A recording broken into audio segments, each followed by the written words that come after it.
কি ফাইনালি সেই ডেট যেখানে বাবার আঁকার কম্পিটিশন আঁকা প্র্যাকটিস করছে।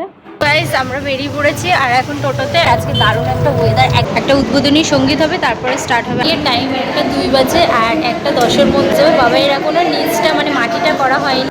তখন আর ভিডিওটা কন্টিনিউ করতে পারিনি কারণ একটা অ্যাক্সিডেন্ট হয়ে গেছে। জিও জানি না যে আমি কিরকম ভাবে পড়লাম, যেভাবে পড়েছি আমার যেভাবে লাগার কথা ছিল কোরের কৃপায় সেইভাবে একদম লাগেনি, একদম কমের উপর দিয়ে চলে গেছে। তো হাঁটুতে এইরকম সেরকম একটা কিছু লাগতে পারে এই সময়।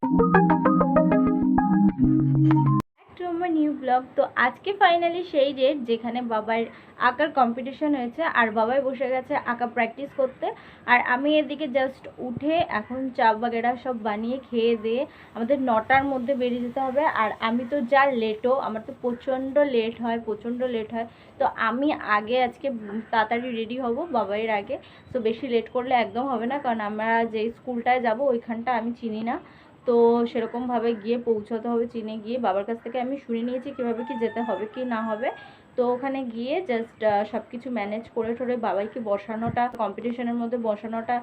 আর বাবাই এখন আঁকাটা প্র্যাকটিস করছে, তোমাদের আমি দেখাচ্ছি। তো এই যে বাবাই হচ্ছে আঁকা প্র্যাকটিস করছে। এই যে একটা গ্রামীণ পরিবেশ আঁকার কথা বলেছে আর বাবাই জাস্ট এখন এগুলো কমপ্লিট করছে। আরও একবার আঁকাটা হয়ে গেছে, বাট এখানে মাটির কালারটা পারফেক্ট হয়নি আর অনেক কিছুই প্রবলেম হয়েছিল বলে এখন আবার চেষ্টা করছে। তো ফাইনালি রেজাল্টটা করবো। বাবাই বেশি কিন্তু টাইম নেই, একটুখানি হাত চালিয়ে একটুখানি দিমাগ খাটিয়ে ভালো করে কর। আর তুই কোন রঙগুলো নিয়ে যাবি ঠিক করেছিস তো? ওই সাইডের রঙগুলো তাহলে ওই ওই ওই ওই যে এই রঙটা, তাই তো? এই রঙটার মধ্যে সব কালার আছে তো? আচ্ছা ঠিক আছে, তাহলে এই রঙটা নিয়ে যাবি। ওকে, তো বাবা এই রঙটা নিয়ে যাবে। সব কিছু এখনও গোছানো কমপ্লিট। জাস্ট আমি চাটা করে খেয়ে দিই, সব কিছু রেডি করে নেবো। তার মধ্যে বাবাই তোর আঁকাটা তুই কমপ্লিট করে নে, আস্তে ধীরে মাথা ঠান্ডা করে, বাট একটু তাড়াতাড়ি। সো করে নে আঁকাটা কমপ্লিট। তো বাবাইকে আর ডিস্টার্ব করা যাবে না, বাবা এখানে আঁকা কমপ্লিট করুক। আর এই দিকে আমি বসেছি হচ্ছে চায়। ওই ভাই উঠলে গেছে, এই দিকটায় গেছিলাম। সো গাইস আমরা বেরিয়ে পড়েছি আর এখন টোটোতে। এখন বাজে দেখাচ্ছি 9:25। তো এখন বেরিয়ে গেছে 10টার মধ্যে আমাদের বেসিক্যালি ওইখানে পৌঁছাতে হবে। আর বাবাই তো খুব টেনশানে আছে, একটু টেনশানেও আছে। আর প্র্যাকটিসটাও ঠিক ভালো করে হয়নি, আসলে পরীক্ষার সামনেই হয়ে গেছে। তার উপরে আবার হাতের কাজ ছিল, যেটা 27 তারিখ থেকে আমরা আবার দেখলাম যে 22 তারিখে জমা দিতে হবে। এটা আবার 22 তারিখে জমা দিতে হবে দেখলাম। সো ভালো হয়েছে আমরা আগে করে রেখেছি। যারা এখনও স্টার্ট করেনি তাদের প্রবলেম হবে। আমাদের এখনও জাস্ট ফুলদানির টপটা লাগানো বাকি আছে আর ফুলের যেই ডাঁটাটা মানে ডান্টিটা যেটা হবে আর কি, সেইটা লাগানো বাকি আছে। আর সব কিছু হয়ে গেছে, টপ ওইটাও মানে আমরা করে নেবো আস্তে আস্তে। যেহেতু বাবার সামনে পরীক্ষা আর তার মধ্যে যেহেতু হচ্ছে গিয়ে এই আঁকার কম্পিটিশনটা পড়ে গেছে, সো একটুখানি টাফই হয়ে যাচ্ছে ব্যাপারটা। তো যাই হোক বাবাই নিজের মতো চেষ্টা করবে, দেখা যাক এখন কী করা যায়। আর হয়তো একটু বাকি, যাই না কোথায়, আমরা যাই না স্কুলটা। তো একটা টোটোওয়ালা কাকুকে বলেছি, তো সেই হচ্ছে গিয়ে হ্যাঁ দুর্গা ঠাকুর, তো সেই কাকুটা চেনে, তো সেখানে এখন যাচ্ছি। তো দেখা যাক ওখানে গেলে। হাফ রাস্তা চলে এসেছি আমরা। মর্নিং, তো তোমার শরীর কেমন আছে আমাকে কমেন্ট করে জানিও।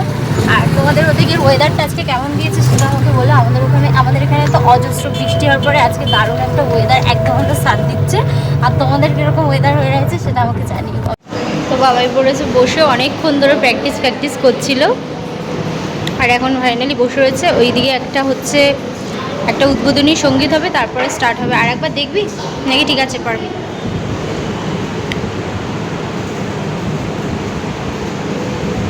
তো বাবাই ওখানে পরীক্ষা দিচ্ছে, তাই ভাবলাম যে এখানে আসি। আর মা বলেছিল 5 মিশালি আচার কিনতে। তোমাদের আমরা দেখিয়েছিলাম যে একটা 5 মিশালি আচার রয়েছে, তো সেটা শেষ হয়ে গেছে। দেন আবার এখন আমরা আচার একটা কিনতে এসেছি। তো ওদের ওখানে এক্সাম এখনও চলছে।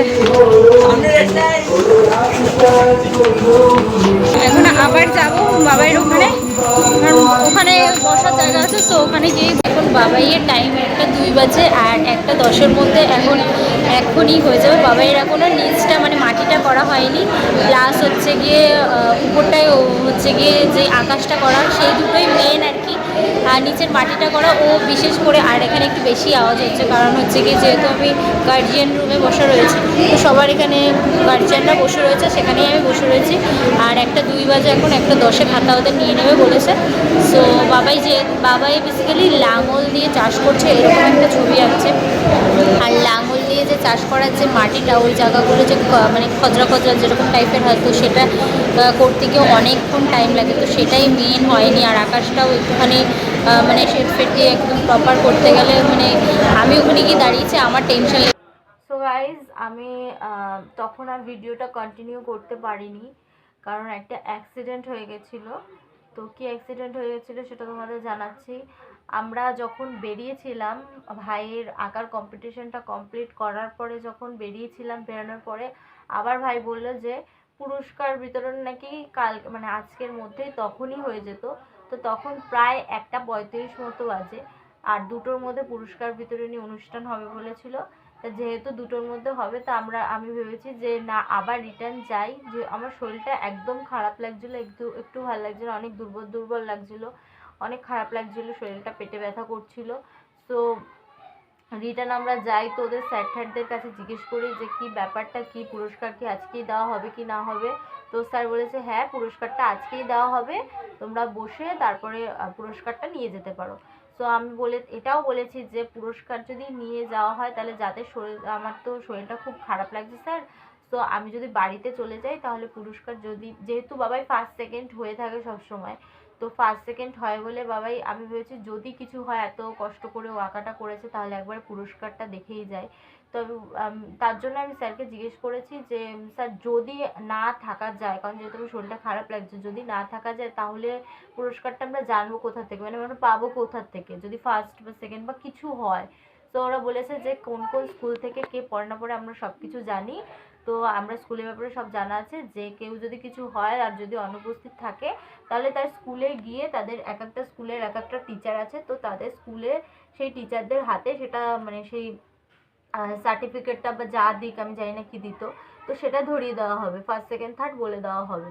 তো আমি ভেবেছিলাম যে ওখানে থাকবো, যার কারণে আমি আর ভাই চলেও এসেছি। আমরা স্যারকে বলে ম্যামকে বলেছি যে ঠিক আছে আমরা একটুখানি খাবার দাবার খেয়ে আসি।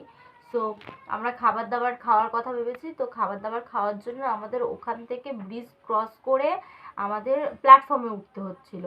তো ব্রিজটা অনেকটা পার করে আমরা যখন প্ল্যাটফর্মে নেমে খাবার দাবার খেয়ে রিটার্ন আবার আসছিলাম ব্যাক করে স্কুলের দিকে, ব্রিজে টপকানোর সময় আমি ব্রিজের থেকে জাস্ট কি বলবো গাইস, মানে আমি যে কীরকমভাবে পড়লাম আমি জাস্ট নিজেও জানি না যে আমি কীরকমভাবে পড়লাম। আমি মানে এখনও গা আমার কাটা দিচ্ছে, আমি যদি সেই জিনিসটা বলি আমার চোখটা মনে হচ্ছে লাল হয়ে যাচ্ছে, জল বেরোচ্ছে, এরকম একটা মানে কেমন একটা জানি লাগছে আমার। সো আমি পাটা সিঁড়িতে দেবো, সিঁড়িতে মানে 2-3টে সিঁড়ি নামার পরে সিঁড়ি থেকে পাটা দেবো, দেওয়ার সিঁড়ির বাইরে আমার পা চলে গেছে। দেন আমি পুরো এই হাঁটু দুটো পুরো জাস্ট আমি হাঁটু দুটো একদম গড় গড় করে হাঁটুতে প্রেশার দিয়ে একদম গড় গড় করতে করতে আমি একদম হাঁটু একদম গড় গড় করতে করতে নিচে চলে গেছি, নিচে পড়ে গেছি। আর লাস্ট আমি এতটাই মানে নিচে চলে গেছি যে আমি এরকম উবুর হয়ে আবার ভোল খেয়ে পড়তে যাচ্ছিলাম, মানে জাস্ট আমার মুখটা নিচে থাকতো, আবার বডিটা উল্টোভাবে নিয়ে আবার আমি গড়িয়ে গড়িয়ে পড়তে যাচ্ছিলাম। সেই সিচুয়েশনটায় আমি আমার হাতটা এরকম করে এরকম নিচু করে এরকম ইসে হয়েছে। আর আমার ভাই ছিল একদম সামনে, আমার আগে হাঁটছিল। তোমরা সবাই ভাবতে পারো যে আমার ভাই তাহলে কোথায় ছিল, তো আমার ভাই ছিল একদম সবার আগে। ও মানে ছোট মানুষ, আগে আগে হাঁটতে হাঁটতে ও চলে যাচ্ছিল, ও হচ্ছে দিদি তো পিছনেই আছে, আর আমার সাইডে একটা ব্যাগ হাতে একটা ব্যাগ ছিল।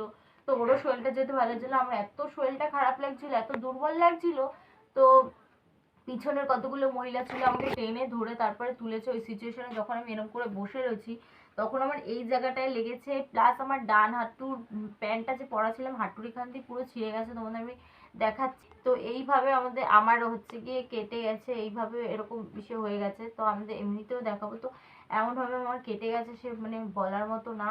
কেটে গেছে মানে কি নীল হয়ে গেছে জায়গায় জায়গায় ঠাকুর করে, একেবারে আমার ফেসে কিছু হয়নি, বডিতে কিছু হয়নি। আর কোন মানে যেভাবে লাগা আমি যেভাবে পড়েছি, আমার যেভাবে লাগার কথা ছিল ঠাকুরের কৃপায় সেইভাবে একদম লাগেনি, একদম কমের উপর দিয়ে চলে গেছে, এইটাই অনেক। তো আমার যেটা ডান হাঁটুর মধ্যে দিয়ে বেশি গেছে জিনিসটা, তো ডান হাঁটুটা একদম নীল হয়ে গেছে, ছেলে গেছে, এখানের হাঁটুতেও লেগেছে বাট কম লেগেছে, এখানে হাঁটু একদম নীল হয়ে গেছে, এখানে হাতে আমি হাতটা টান করতে পারছি না, এখানে একদম শিরায় মনে হচ্ছে আমার টান খাচ্ছে। তো এখানটাগুলো লাল হয়ে গেছিলো, আমাকে একটা বউ তুলেছে, ভাই জল ঠল দিয়েছে, আমার হাতে টাতে জল দিয়েছে, প্যান্টটা ছিঁড়ে গেছিলো ওখান থেকে আরও ছিঁড়ে, ওখানে জল ঠল দিয়েছে। সবাই বলছে কি করে পড়ে গেলা কি, আমি জাস্ট মানে সবাই মানে ভয় পেয়ে গেছে, এতটাই ভয় পেয়ে গেছে, আমার ভাইয়ের হাত পা কাঁপছিল, সবাই হাত পা কাঁপছিল, আমার পর্যন্ত হাত পা কাঁপছিল, আর আমি তখন খেয়াল মানে আমি বুঝতে পারছি না যে আমার কোথায় কোথায় আদৌ লেগেছে, আমার জাস্ট গরম গরম অনুভূতি হচ্ছে, আর মানে কেমন একটা হাত পা কাঁপছে আমার থরথর করে, না আমি মানে চোখটা গরম হয়ে গেছে, মানে কিরকম যে ফিলিংস হচ্ছে। সবাইকে জাস্ট আমি বলছি হ্যাঁ আমি ঠিক আছি, হ্যাঁ আমার কোনো অসুবিধা হয়নি, যেরকমভাবে লাগার কথা আমার অসুবিধা হয়নি, আমি ঠিক আছি। তো সবাইকে এটাই বলেছি। আর ওখানে সবাই যারা ছিল তাদের মধ্যে একটা বউ খুবই হেল্পফুল ছিল, তো সে এখানে বসেছিল অনেকক্ষণ ছিল, তা বলেছে বাড়িতে গিয়ে তুমি এরকম বরফ টরফ দাও জায়গা মতো, তুমি এখন বাড়ি চলে যাও। তো আমরা দেন ওখান থেকে আর রিটার্ন যাইনি স্কুলে, আমি বাবাইকে অনেকবার বলেছি স্কুলে চল, তো বাবাই বলছে না কোনো দরকার নেই, তোর থেকে বেশি স্কুলের ওই সার্টিফিকেটটা না আমার, তুই চল বাড়িতে চল, ও তোর থেকে বড় বেশি ওই জিনিসটা না, তুই এখন চল। ধরে ধরে বাবাই আমাকে নিয়ে গেছে, নিয়ে যাওয়ার পরে আমরা টোটোতে উঠে দেন বাড়ি চলে এসেছি। তো বাড়িতে এসে সব কিছু ঠিকঠাক করে, তো মানে আজকের দিনটা যে কিভাবে গেল, কিভাবে যে সেটা হলো জিনিস, মানে সেই জিনিসটা যে কীরকমভাবে হয়েছে তোমাদের ঠিক আমি এক্সপ্লেন করে বোঝাতে পারবো না, এমনভাবেই হয়েছে। আর বাবাই যে কীরকম মানে হতভম্ব হয়ে গেছে। সো ওখানে যদি আরও কজন লোক না থাকতো, ওখানে যে আরও কজন যদি লোক না থাকতো তাহলে যে কী করতো বাবাই একা একা জানি না। তো হাঁটুতে এইরকম টাইপসের একটু ছেলে গেছে, তো যাই তো এই সমস্ত জায়গাতেও লেগেছে আমার। আর একটু বসে তারপরে এখন খাচ্ছি মাখানে আর চা, মা ওদিকে মাখানে আর একটু চা দিয়েছে আমাকে, তো সেটা এখন বসে বসে খাচ্ছি। এখন একটু ভালো লাগছে আমার শরীরটা, খেয়ে শুধু পোষায়নি, আমার আর একটু অরিও বিস্কুট এখানে রয়েছে, সো আমি একটু অরিও বিস্কুট খাচ্ছি, কারণ বিস্কুট যদি না খাই তাহলে আমি আমার ওষুধগুলো খেতে পারবো না, যেটা আমার এখন চাই। তো মা বললো আর একটু কিছু খেয়ে নে তারপরে ওষুধগুলো খাবি, সো এখন আবার ওষুধ খাচ্ছি। আর আমি জানি না এই স্কুলে কালকে খাওয়ার জন্য বাবা এই অরিওটা রেখেছিল, মানে কালকে স্কুলে টিফিন নিয়ে যাওয়ার জন্য, তো আমি খেয়ে ফেলেছি। ও বলছে যে তুই খেয়ে নিলি তুই, যার জন্য আমি খেলাম না, তুই খেয়ে নিলি। বলে ও আচ্ছা ঠিক আছে, কালকে তুই একটা অন্য কিছু নিয়ে যাস, আমি এখন আপাতত তো খেলাম। সো এটাই, ওই ওষুধটা খাওয়ার জন্য আমি একটুখানি খেয়েছি, হবে চলবে ওকে। সো আজকে আমি বসে পড়েছি বাবাইয়ের হাতের কাজটা কমপ্লিট করতে, কারণ কালকে তো বাবাই আজকে কত তারিখ আছে? 20 তারিখ। আর এসএমএসটা আমরা কালকে দেখেছিলাম। হ্যাঁ, তো আমরা কালকে এসএমএস দেখেছিলাম, বাবা এসএমএস কালকে করে মানে দেখেছিল যে ওদের স্কুল থেকে মেসেজ এসছে যে 22 তারিখের মধ্যে, মানে আগে বলা ছিল 27 জুলাই, তো এখন আবার বলেছে 22 জুলাই। তো 22 জুলাই এই 22 তারিখের মধ্যে আমাদের করে দিতে হবে, যারা করেনি তাদের তো প্রবলেম হবে। আর আমরা যেহেতু এখন মানে আমাদের সব কমপ্লিট, জাস্ট সানফ্লাওয়ারের আমাদের ডান্ডিটা করতে হবে, পাতাগুলো কমপ্লিট হয়ে গেছে, কিন্তু আমি আগে টপটা বানাতে চাই, কারণ টপটের লেন্থটা বুঝে তারপরে আমি সানফ্লাওয়ারটা দেবো। তো আগে লেন্থটা মানে আগে আমি টপটা করে নেব, তারপরে দেন আমি ওই বিষয়টা করব, ফ্লাওয়ারের যে ডাটটা হয় তো সেটা করব। তো এখন তার জন্য বসে পড়েছি, ব্যথার মধ্যে তাও অতটা এখন অনেকটা ভালো আছি, অত একটা ব্যথা করছে না, এখন ওষুধ খেলাম একটু আগে, তো অত একটা প্রবলেম হচ্ছে না, তাই ভাবলাম যে এখনই বসে নিই, কারণ কালকের থেকে আবার সব পড়াঠড়া চালু হয়ে যাবে, বাবাইকে নিয়ে পারবো না, তো আজকে দিয়েই বাবাইকে নিয়ে বসে পড়লাম। আর আমার তো একার দ্বারা সম্ভব হবে না, মা বলেছিল যে বাবাকে দিয়ে করিয়ে নে, বললাম যে বাবাকে দিয়ে করবো না, থাক আমি বসে বসে করতে পারবো, কোনো প্রবলেম হলো। সো করতে বসে পড়ে। I look at you and it's easy to see